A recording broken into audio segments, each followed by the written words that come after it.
नमस्कार किसान भाइयों। आज मैं आपके सामने एक नई स्कीम की जानकारी लेकर हाजिर हुआ हूँ। और ये स्कीम है, इसी साल इसको शुरुआत इसकी की गई है और इसका नाम है प्रधानमंत्री धन धान्य कृषि योजना। तो बेसिकली जो प्रधानमंत्री धन धान्य कृषि योजना है, ये पूरे देश भर में 100 ज़िले आइडेंटिफाई किए गए हैं जिनमें ये लागू होगी। अब ये 100 ज़िले कौन कौन से हैं और किस बेस पे इनको सेलेक्ट किया गया है? ये जो 100 ज़िले वो ज़िले हैं जिसमें कि जो एग्रीकल्चर की ग्रोथ है। अब एग्रीकल्चर की ग्रोथ उस पे 3 मुख्य बिंदु रखे गए। एक तो यील्ड की पैदावार, दूसरा रखा गया है क्रॉपिंग इंटेंसिटी और तीसरा रखा गया है क्रेडिट पेनिट्रेशन। कि ये जो 3 मुख्य बिंदु हैं, यील्ड, क्रेडिट पेनिट्रेशन और क्रॉपिंग इंटेंसिटी, जिन ज़िलों में भी ये नेशनल एवरेज से कम है, उन्हीं 100 ज़िलों को ये प्रधानमंत्री धन धान्य कृषि योजना के तहत, इनको हम एस्पिरेशनल एग्रीकल्चर डिस्ट्रिक्ट्स भी कह सकते हैं, उनके तहत सेलेक्ट किया गया है। और पूरे देश में 100 ज़िले और जम्मू कश्मीर से 2 ज़िले हैं, जिसमें कि जम्मू डिवीज़न से किश्तवाड़ डिस्ट्रिक्ट और कश्मीर डिवीज़न से जो है बारामूला डिस्ट्रिक्ट को सिलेक्ट किया गया है। अब इन ज़िलों में इस प्रोग्राम की इम्प्लीमेंटेशन के लिए कमेटी बनाई गई है, जिस कमेटी की अध्यक्षता वहाँ के उस डिस्ट्रिक्ट के डीसी करेंगे। और ऑलरेडी डीसीज ने काम करना शुरू कर दिया है इस स्कीम के ऊपर।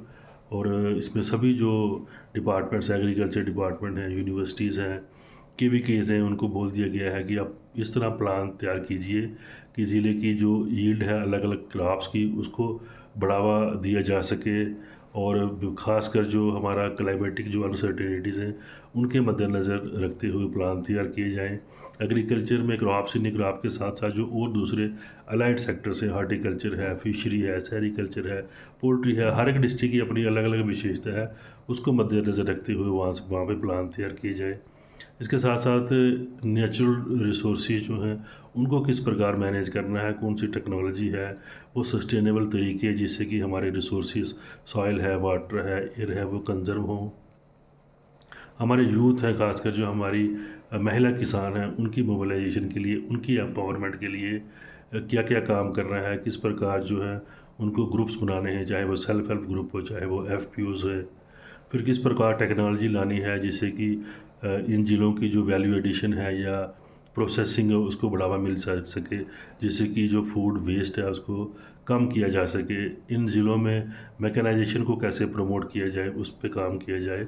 तो कुल मिला के इन ज़िलों में इस स्कीम के बाद मुझे पूरी आशा है कि एग्रीकल्चर जो है नई ऊंचाइयों को छुएगा और किसान जो हैं यहाँ पर उनको एक अच्छा प्रॉफिट जो है मिलेगा अपनी खेती से, जब वो साइंटिफिक तरीके से और सस्टेनेबल तरीके से खेती करेंगे और वो अच्छी तरह से अपनी इनकम को भी बढ़ाएंगे और देश की इकानमी में भी कंट्रीब्यूट कर पाएंगे।